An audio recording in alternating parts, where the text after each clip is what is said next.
Hello दोस्तों, स्वागत है आप लोग का स्टडी पॉइंट में। आज है एसएससी जीडी का जो क्वेश्चन चल रहा है डेली का 50 प्रश्न सेट की तरह, तो वही आया है फिर से एक क्लास लेके। तो देखते हैं कि इसमें कौन कौन सा प्रश्न है। और आप लोग के लिए एक लाइन लिखा हो, एक लाइन है, हिम्मत मत खोना अभी बहुत आगे जाना है। क्या है?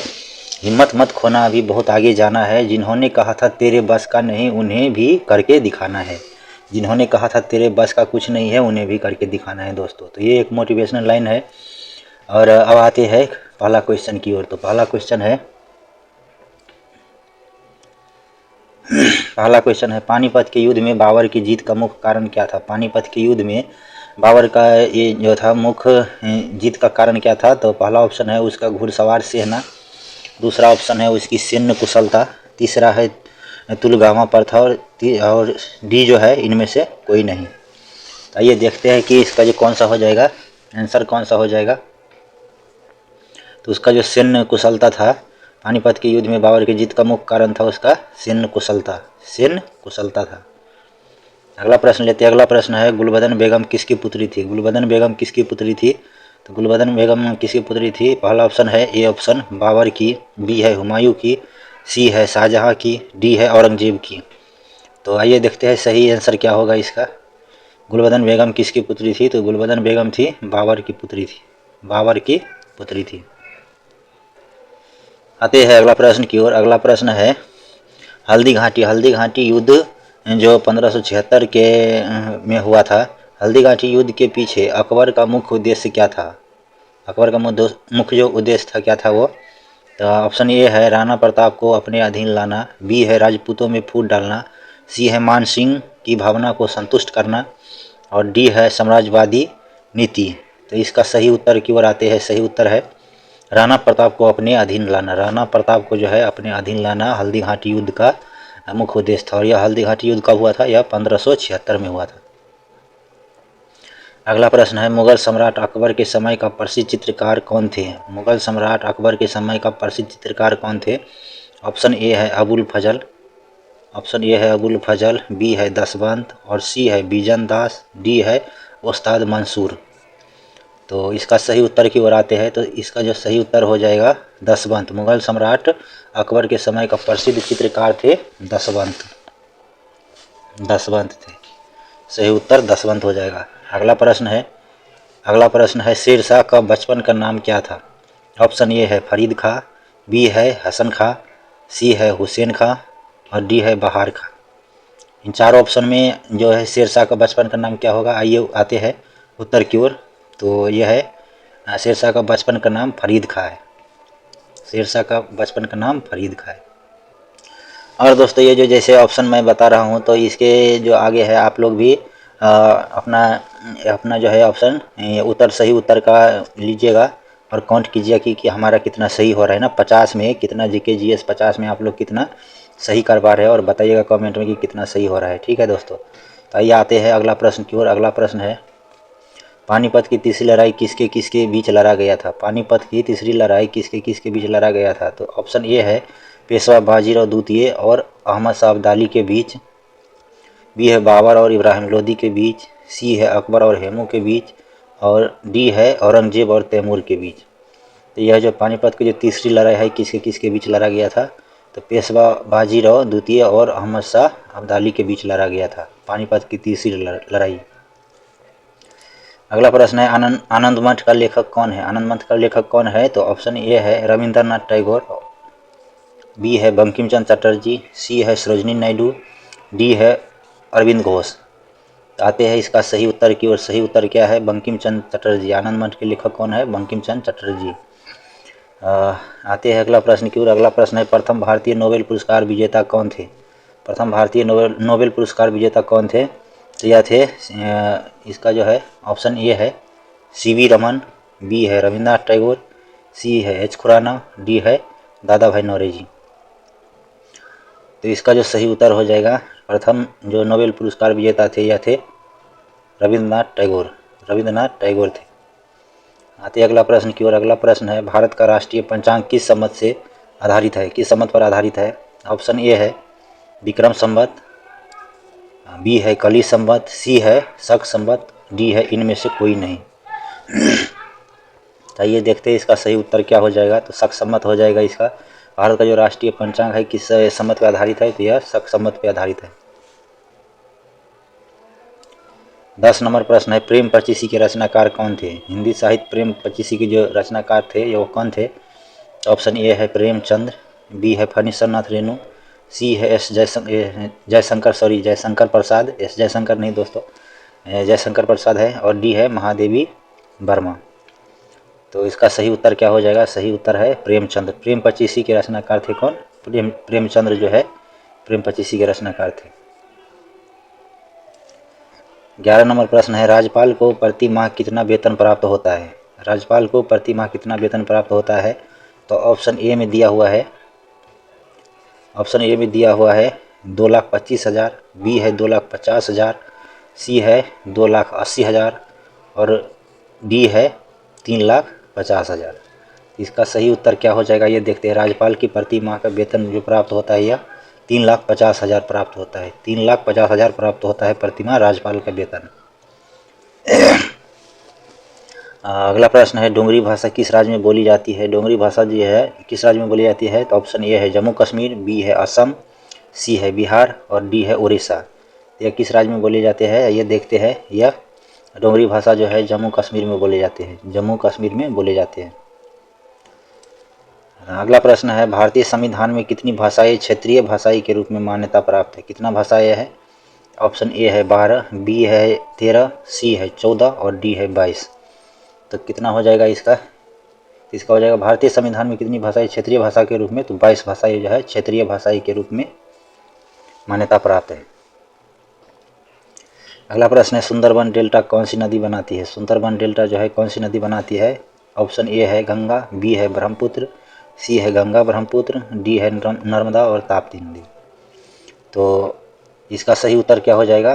तो गंगा और ब्रह्मपुत्र जो है सुंदरबन डेल्टा बनाती है, गंगा और ब्रह्मपुत्र। 15 नंबर प्रश्न है, दामोदर नदी कहाँ से निकलती है? दामोदर नदी जो है कहाँ से निकलती है? ऑप्शन ए है तिब्बत से, बी है छोटा नागपुर के पठार से, सी है नैनीताल के पठार से, नैनीताल के पास से और डी है सोमेश्वर की पहाड़ी से। तो इसका जो सही उत्तर है देखते हैं, दामोदर नदी कहाँ से निकलती है? तो यह छोटा नागपुर की पहाड़ी से निकलता है, छोटा नागपुर की पहाड़ी से निकलता है। अगला प्रश्न है, 16 नंबर प्रश्न है, अयोध्या किस नदी के तट पर अवस्थित है? अयोध्या किस नदी के तट पर अवस्थित है?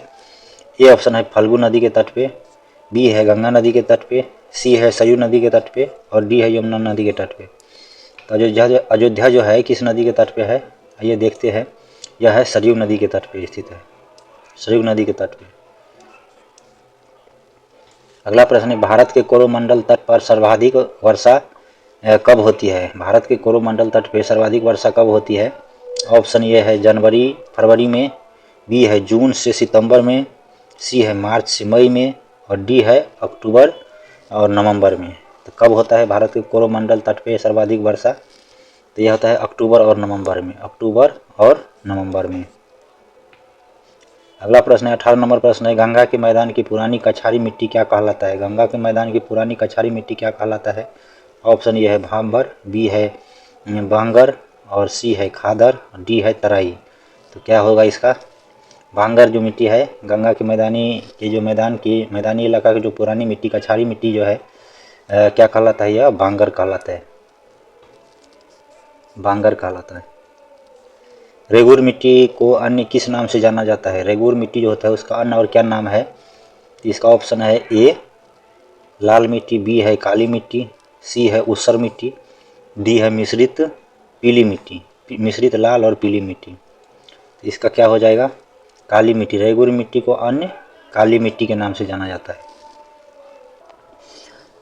आते हैं अगला प्रश्न की ओर। अगला प्रश्न है, भारत में रेशम का सबसे अधिक उत्पादन करने वाला राज्य कौन सा है? भारत में रेशम का जो सबसे अधिक उत्पादन करने वाला राज्य कौन सा है? तो कौन सा होगा? ए ऑप्शन है कर्नाटक, बी है आंध्र प्रदेश, सी है असम और डी है पंजाब। तो देखते हैं इसका सही उत्तर। ये कर्नाटक जो है भारत में रेशम का सबसे अधिक उत्पादन करने वाला राज्य है। कौन सा? कर्नाटक। अगला प्रश्न है, 21 नंबर प्रश्न है, गुलाबी क्रांति किससे संबंधित है? गुलाबी क्रांति किससे संबंधित है? टमाटर के उत्पादन से, बी है झींगा उत्पादन से, सी है मांस उत्पादन से, डी है खाद्यान्न उत्पादन से। तो इसका हो जाएगा गुलाबी क्रांति किससे है संबंधित? तो झींगा उत्पादन से दोस्तों संबंधित है, झींगा उत्पादन से। अगला प्रश्न है भारतीय दलहन शोध संस्थान कहाँ है? भारतीय दलहन शोध संस्थान कहाँ है? तो ऑप्शन ए है आगरा में, बी है फैजाबाद में, सी है कानपुर में और डी है झांसी में। तो इसका सही उत्तर क्या हो जाएगा? कानपुर हो जाएगा। भारतीय दलहन शोध संस्थान जो है यह कहाँ है? कानपुर में है।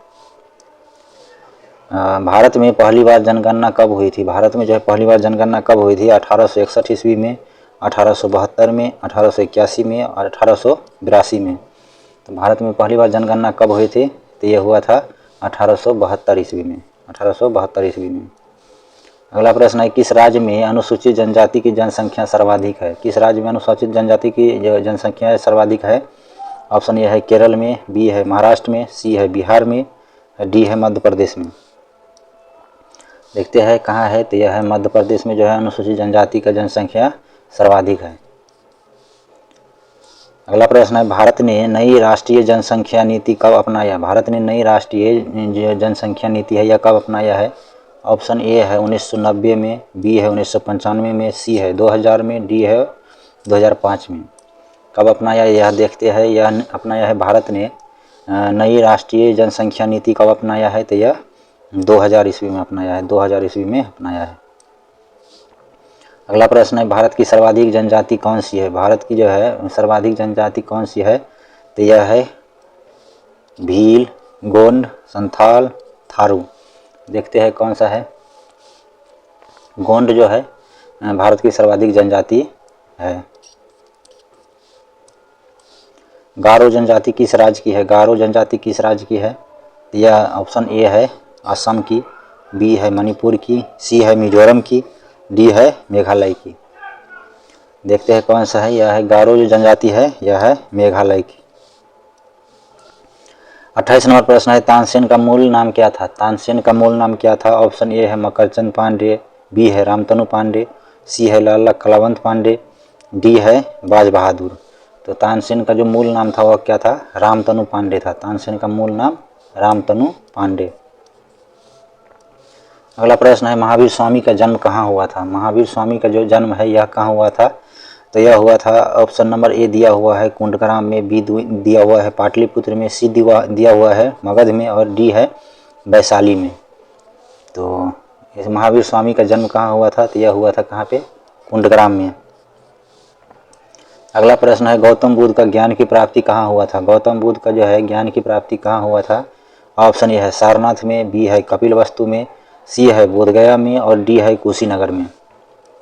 देखते हैं कहाँ हुआ था? बोधगया में। बोधगया में गौतम बुद्ध को जो है ज्ञान की प्राप्ति हुआ था, बोधगया में। अगला प्रश्न है गुरु गोविंद सिंह की समाधि स्थल कहाँ है? समाधि जो है कहाँ है? समाधि स्थल कहाँ है स्थित है? तो आनंदपुर साहिब में, बी है अमृतसर में, सी है नांदेड़ में और डी है नाहन में। तो देखते हैं गुरु गोविंद सिंह जी का समाधि स्थल कहाँ पर है? तो यह है कहाँ पे? नांदेड़ में, नांदेड़ में है। अमीर खुसरो किसके शिष्य थे? अमीर खुसरो किसके शिष्य थे? तो सैफुद्दीन महमूद की। अगला है निजामुद्दीन औलिया की, सी है असदुल्ला बेग की और डी है मोइनुद्दीन चिश्ती की। अमीर खुसरो किसके शिष्य थे? यह थे निजामुद्दीन औलिया के शिष्य थे। कुचिपुड़ी किस राज्य की नृत्य शैली है? कुचिपुड़ी किस राज्य की नृत्य शैली है? तो ए है केरल, बी है आंध्र प्रदेश, सी है तमिलनाडु और डी है कर्नाटक के। कुचिपुड़ी किसकी है नृत्य है? यह है आंध्र प्रदेश की जो है नृत्य शैली है कुचिपुड़ी। कथक कहाँ की नृत्य शैली है? कथक जो है कहाँ की नृत्य शैली है? तो ये है ऑप्शन ए है मणिपुर की, बी है उड़ीसा की, सी है केरल की और डी है उत्तर भारत की। तो कथक कहाँ की नृत्य है? तो यह है उत्तर भारत की, उत्तर भारत की नृत्य है कथक।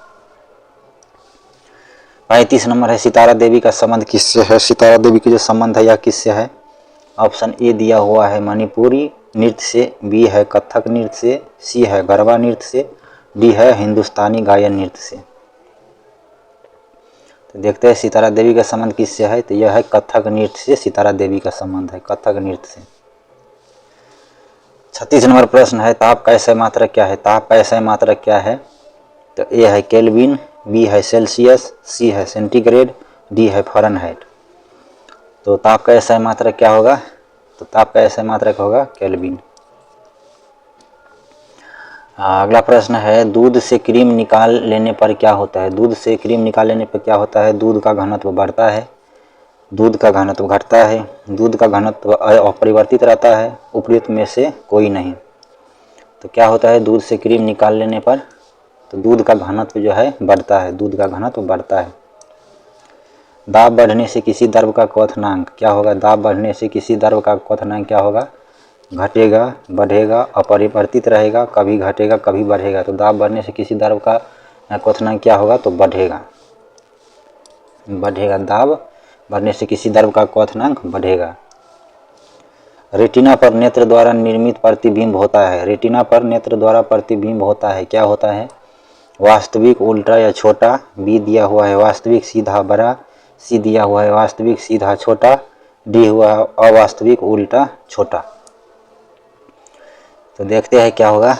तो रेटिना पर नेत्र द्वारा निर्मित प्रतिबिंब क्या होगा? तो यह होगा वास्तविक, उल्टा और छोटा। अगला प्रश्न है प्रकाश का रंग निर्धारित होता है। प्रकाश का रंग निर्धारित होता है किस पे? तो ए ऑप्शन है आयाम से, तरंग दैर्घ्य से, तीव्रता से और वेग से। तो किस पे होगा? तो यह होगा तरंग दैर्घ्य से। प्रकाश का रंग निर्धारित होता है तरंग दैर्घ्य से। अगला प्रश्न है अवतल लेंस हमेशा किस प्रकार का प्रतिबिंब बनाते हैं? अब अवतल लेंस जो है हमेशा किस प्रकार का प्रतिबिंब बनाते हैं? वास्तविक प्रतिबिंब, आभासी प्रतिबिंब, वस्तु की विशेषता के रूप में अनुरूप प्रकार का प्रतिबिंब, लेंस की वक्रता के अनुरूप प्रकार का प्रतिबिंब। तो कौन सा बनाता है? यह अवतल लेंस हमेशा किस प्रकार का प्रतिबिंब बनाता है? तो यह आभासी प्रतिबिंब बनाता है।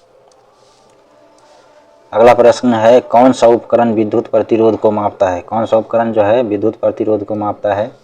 तो ए ऑप्शन है एमीटर, बी है पोटेंशियोमीटर, सी है वोल्टामीटर, डी है ओम मीटर।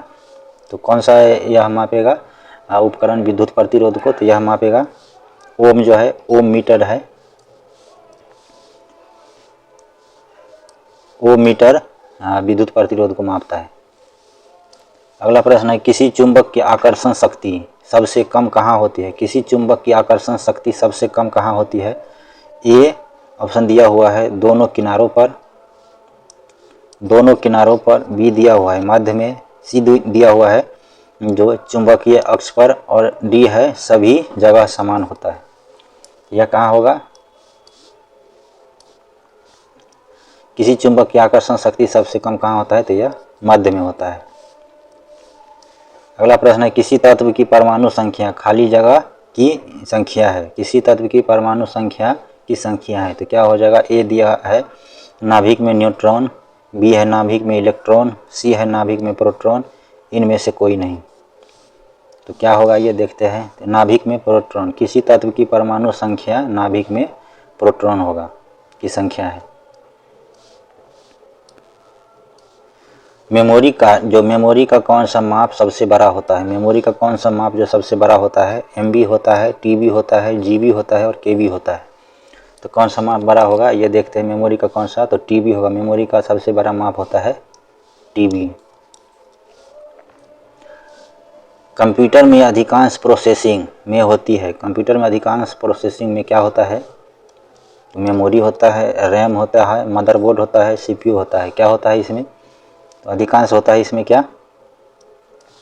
कंप्यूटर में अधिकांश प्रोसेसिंग सीपीयू में होता है। सीपीयू में अधिकांश प्रोसेसिंग होता है। किसी तत्व के रासायनिक गुण निर्भर करते हैं। किसी तत्व के रासायनिक गुण जो है निर्भर करते हैं किस पे करते हैं? परमाणु द्रव्यमान पर करते हैं, परमाणु संख्या पर करते हैं, द्रव्यमान संख्या पर करते हैं, परमाणु भार पर करते हैं। यह किस पे करते हैं देखते हैं। ये किसी तत्व के रासायनिक गुण निर्भर करते हैं परमाणु संख्या पर। अगला प्रश्न है मानव हृदय में कक्षा की संख्या कितना है? मानव हृदय में कक्षा की संख्या कितना है? ऑप्शन ए है 4, 2, 3, 5। मानव हृदय में कक्षा की संख्या कितना है? 4। मानव हृदय में कक्षा की संख्या 4 है। हार्मोन का उदाहरण क्या है? हार्मोन का उदाहरण क्या है? तो ऑक्सीटोसिन, ऑप्शन ए है रेनिन, बी सी है पेपरिन और डी है साइटोसिन। तो हार्मोन का उदाहरण क्या है? हार्मोन का उदाहरण क्या है? ऑक्सीटोसिन जो है हार्मोन का उदाहरण है। अगला प्रश्न है मियादी ज्वर, जिसे टाइफाइड बुखार कहते हैं दोस्तों, किसके कारण होता है? यह तो वायरस के कारण होता है, जीवाणु के कारण होता है, फफूंद के कारण होता है, इनमें से कोई नहीं। मियादी जो ज्वर है किसके कारण होता है? मियादी बुखार तो यह होता है जीवाणु के कारण होता है, जीवाणु के कारण होता है मियादी बुखार। तो दोस्तों 50 प्रश्न जो है समाप्त हुआ, अगला खत्म हो गया। अगला 50 प्रश्न समाप्त हुआ। ये SSC GD के लिए खासकर दोस्तों ये प्रैक्टिस सेट दिए जा रहे हैं आप लोग को ना, तो आप लोग देखिए और वीडियो को एंजॉय कीजिए और एग्ज़ाम को अपना जो बेहतर से बेहतर बनाइए वीडियो देख के। और अच्छा लगे तो लाइक कीजिएगा वीडियो और कमेंट कीजिएगा कि और चाहिए ऐसी वीडियो या नहीं चाहिए, तो इससे अच्छा और कुछ करूँ तो बताइएगा आप लोग कमेंट में। देखिए तो वीडियो देखने के लिए धन्यवाद। जय हिंद।